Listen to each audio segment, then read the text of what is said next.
après nañ ko jël fal ko mu jiite Nations Unies. mais ca comme vote yi am yi passé nii Ban Ki-moon n'était pas premier et au finish moom la gars yi mujjee voter oui le Conseil de sécurité a trouvé que le gars il avait non seulement le profil il était un diplomate et en plus de cela les 5 grands amoon nañ confiance ci moom tout comme Macky Sall tey jii nii lii mu am tey jii nii il a un profil fédérateur son parcours sur le plan diplomatique ses contacts ak également ses relations au beau fixe yi mu am ak les 5 grands donc toujours est-il que Macky mi ngi ci course bi et jàpp naa ne li ko mën a dimbali peut-être moom mooy justement que les 5 grands mu gën a conserver justement li nga xamante nii moom mooy ces relations là et mun na ci mën a génn du moment où amul veto rek chance mën na ci am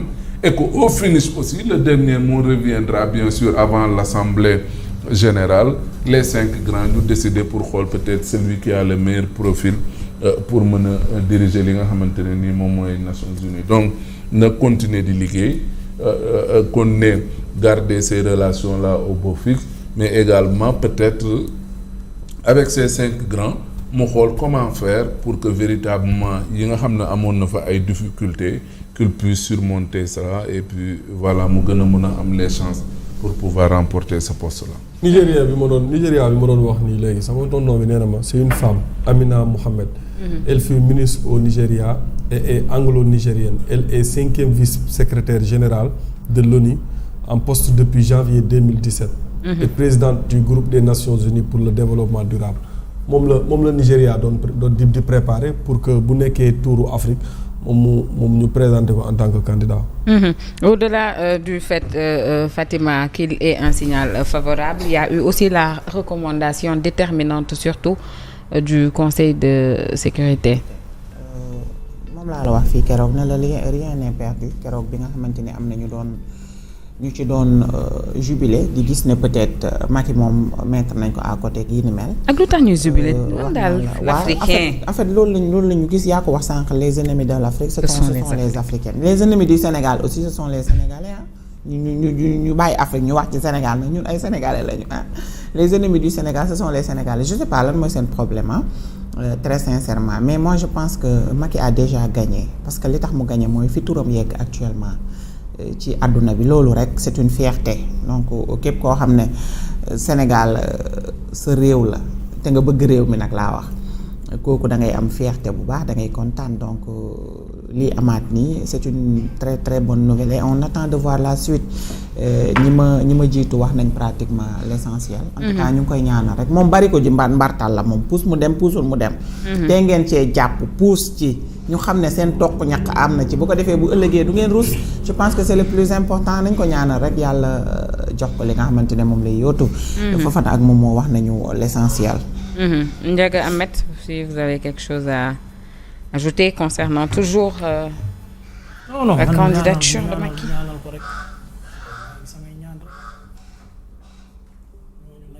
yooyu noonu sa wet baaxul dee leen dàq. mel la ñuy indaale dee leen dàq waa kaw nga xam nañ ko Saalum yi xam nañ li may wax. ah mais jooyuñ sama wet ñëpp la ñuy jooyal fii. ñu ngi jooy rek fi côté bi la ñuy jooyee wu ñu fi. ñu ngi jooy rek. moom ndeysaan bu déggaan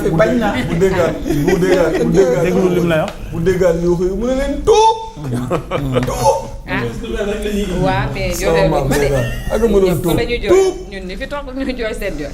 wala borom immeuble la ñuy jooyee. wala borom immeuble jooy. fii dëkk ma fi di. war nañ sori sa fenêtre de moo xam naa ne jege nañ ko de non le président moom dañ koy ñaanal ko rek président Macky Sall yàlla defal ko ndam ci mbir mi defal ñu ko parce que bu ci amee ndam ñun ñoo ko am point barre man nekkatuma si sax di calculer de midi à 15 heures bon moom maroon na maa félicité fii laa toogoon ne ko 5 dañuy am droit de veto yëpp moom lañ àndal waxoon naa ne fii keroog de source sûre moom xam naa ne moom lañ àndal. africains yi ñoo nekk problème bi te yéen confirmé waat ngeen. li ci des mooy ñaan yàlla rek. yal na yàlla indi ndam.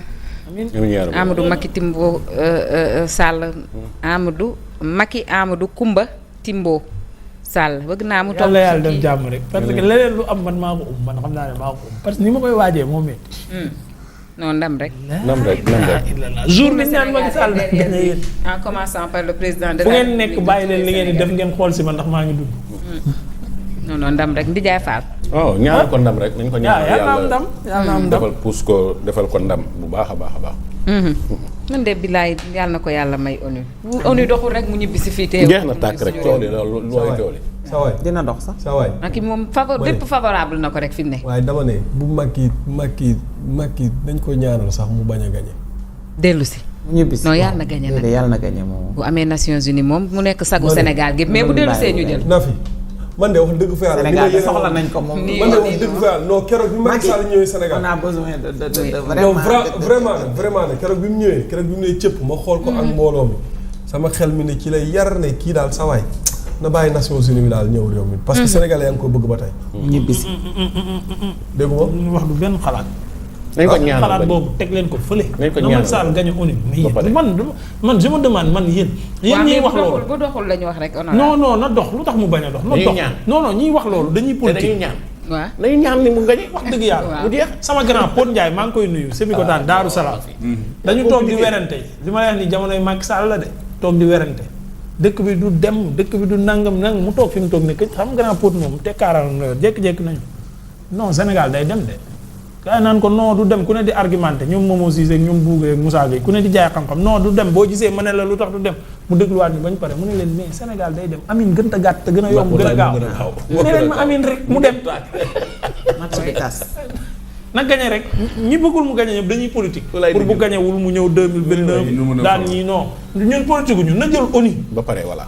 na jël ONU bu jëlee ONU n'est-ce pas bu ko neexee mën naa ñëwaat Mamadou bu jëlee ONU bu ko neexee mën naa ñëwaat n'est-ce pas mais le mandat na ko jël ba pare na ko jël ba pare waaw man ginnaaw bu ko jëlee après li muy def yëpp garaaw man ab Sénégalais jiite na ONU man loolu laa soxla titre boobu laa soxla dans l'histoire am na benn Sénégalais bu mës a jiite ONU booy lim ci àdduna bi les plus grandes personnalités les 10 plus grandes personnalités les plus influentes du monde Macky Sall sera en très bonne position loolu rek sag la déjà oui on parle des grands on parle de Macky Sall loolu sag la déjà et puis Macky Sall instant bi expérience diplomatique bi mu amaat nii ak carnet d'adresse ak influence bi mu amaat nii beneen élan la ci biir beneen élan la mais bu ko ñëwee nekk ko président Sénégal mais imaginez leen bi mu nekk président Sénégal di def 12 ans di def résultat tolluwul woon fii mu toll nii ci influence mais tey fii mu toll nii ci influence bañ mën ko jox jet privé à sa disposition ne ko sa delloo ko heure bu la neexee maanaam mu gën a am influence mais influence boobu noonu saa waay bu ko indiwaatee ci réew mi Sénégal du décoller. dañuy décoller de. du gën a décoller. moo tax jabar ji de keroog bi ko xale bi ne ñëwaat leen yor réew mi mu ne ko mukk. ko de ñaanal ñu dinaa ko ñaanal ñu gañe ONU rek. tey Mariam yaayu Amadou ak Khady. Mariam Faye Sall. oui je voulais vraiment qu'on parle de la lutte contre la famine mais malheureusement. on est contraint par le temps te loolu moom fii ay kàngama fi ne dañuy proposer. ay solution yu rëy waaye itam dinañu joxe seen xalaat te loolu mënuñu ko def ci juróom-ñaari simili du noonu. kon nan dugal xale bi réer nii. dimbali.